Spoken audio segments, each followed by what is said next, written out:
Selamat siang. Nama saya Herman Anderson Ardiar. Di sini saya akan menganalisa sebuah film berjudul Kapernaum melalui perspektif HAM, hak asasi manusia. Di sini saya sudah membagi beberapa poin yang telah menonton film tersebut. Poin pertama kita akan membahas terkait hak anak, hak identitas, hak atas kehidupan yang layak, eksploitasi anak, dan juga hak mendapatkan keadilan serta negara dan kewajibannya terhadap HAM. Dari film Kapernaum ini, dia mengisahkan seorang anak bernama Zain yang berasal dari Lebanon. Dia harus hidup bekerja keras serta mengurus seorang balita, seorang diri, dan juga dia sempat terjaring kasus percobaan pembunuhan. Kita masuk ke bagian pertama, yakni hak anak. Di sini tentunya kalau kita melihat melalui hak anak, Zain ini untuk kelayakan hidupnya itu tidak terpenuhi karena di sini dia harus bekerja keras untuk melangsungkan kehidupannya. Yang kedua, kalau kita lihat poin pertama, hak anak terkait hak untuk mendapatkan pendidikan. Tentunya Zain ini dia tidak mendapatkan pendidikan yang layak dari orang tuanya maupun diperhatikan oleh negara. Nah, itu poin kedua daripada pembahasan pertama, yakni hak anak. Yakni kita sekarang bahas poin ketiganya, yakni tentang eksploitasi anak. Di sini kalau kita menonton filmnya, bahwasanya saudara perempuan Zain dia itu dinikahkan saat usianya masih muda. Nah, tentu itu melanggar prinsip HAM, di mana anak perempuan itu tidak boleh menikah di usia muda karena dia memiliki hak. Serta Zain ini di usianya yang masih kecil dia dieksploitasi, dimanfaatkan, dipergunakan untuk melakukan pekerjaan seharusnya dia tidak melakukan pekerjaan tersebut. Yang kedua, kita akan membahas terkait hak identitas. Tentunya Zain ini dia merupakan salah satu dari banyaknya anak yang tidak beruntung, di mana mereka tidak memiliki dokumen resmi daripada negara dan mereka tidak diperhatikan oleh negara karena mereka tidak memiliki identitas. Mereka itu jadi sulit mendapatkan hak dasar mereka seperti hak pendidikan, kesehatan, dan lain sebagainya. Nah, itu di bagian hak identitas. Selanjutnya, yakni poin ketiga, hak atas kehidupan yang layak.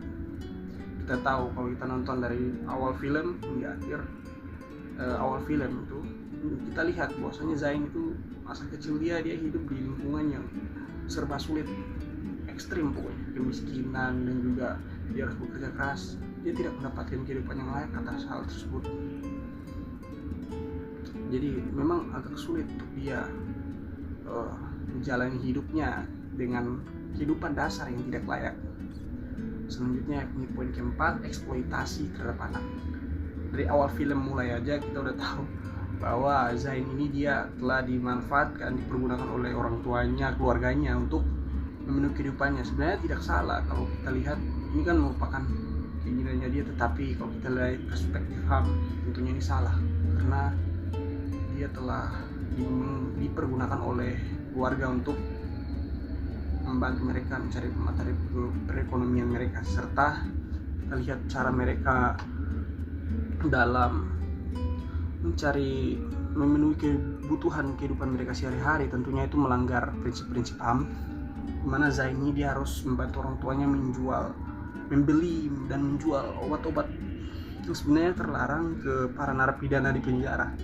Serta juga di sini Zain juga dia bekerja mandiri untuk membantu menghidupi kebutuhan keluarga mereka. Sebenarnya ini bukan kewajibannya dia, harusnya orang tua dan juga negara yang memperhatikan hal tersebut.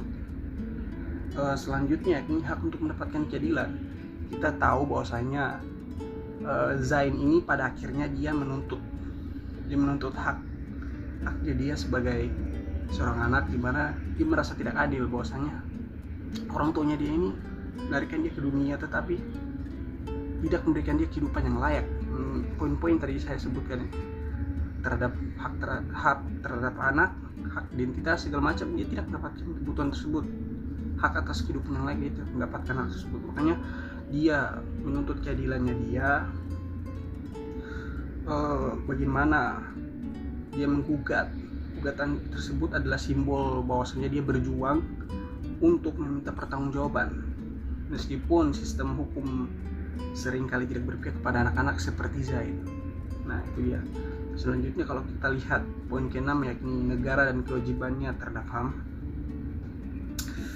Tentunya di sini kalau saya lihat bahwasanya negara ini gagal memberikan perlindungan bagi anak-anak, terutama dalam film tersebut. Film ini dia sebenarnya secara garis besar mengkritik negara, bagaimana kewajiban anak-anak tidak terpenuhi dalam situasi-situasi tertentu, dalam mengentaskan kemiskinan serta eksploitasi anak dan juga pernikahan dini dari film tersebut, serta juga non diskriminasi. Kalau kita lihat bahwasanya anak-anak seperti Zain ini, mereka menghadapi diskriminasi berbasis status sosial dan juga ekonomi mereka. Nah, ini juga merupakan sesuatu yang bertentangan dengan prinsip-prinsip HAM, yakni kesetaraan dalam hak asasi manusia. Serta yang terakhir, di sini saya ingin mengkritik soal sistem hukum dan sosial. Dalam film Kapernaum ini dia mengkritik mendalam terkait bagaimana ketidakmampuan negara dan masyarakat untuk melindungi individu yang paling rentan.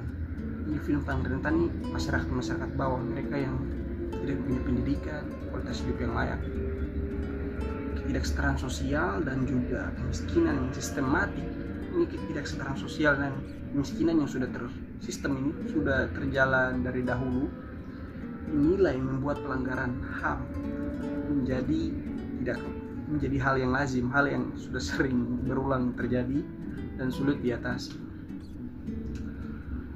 Dari film tersebut ini saya menyimpulkan bahwa film Kapernaum ini adalah gambaran nyata tentang bagaimana pelanggaran HAM itu terjadi di tengah-tengah kehidupan sosial kita. Kita tidak perlu jauh lihat dari dalam film, lihatlah kehidupan sekitar kita, banyak ketidakadilan, terutama ketidakadilan dalam hal sosial terjadi di sekitar kita. Dalam hal kalau kita melihat dari perspektif HAM sendiri, karya ini dia menyoroti tentang bagaimana kegagalan negara, masyarakat dan juga sistem hukum untuk melindungi hak-hak anak. Kita fokus film tersebut. Dan juga film ini dia mendorong kita agar apa? Untuk merenungkan pentingnya kita melihat perlindungan HAM terhadap anak-anak. Itu khususnya ya. Poin khususnya kita melihat perlindungan HAM terhadap anak, serta agar apa? Agar tragedi yang terjadi dalam film tersebut janganlah terjadi di kehidupan nyata. Terutama karakter utama kita yakni Zain. Ya, mungkin sekian dari saya. Mohon maaf kalau ada salah kata. Terima kasih.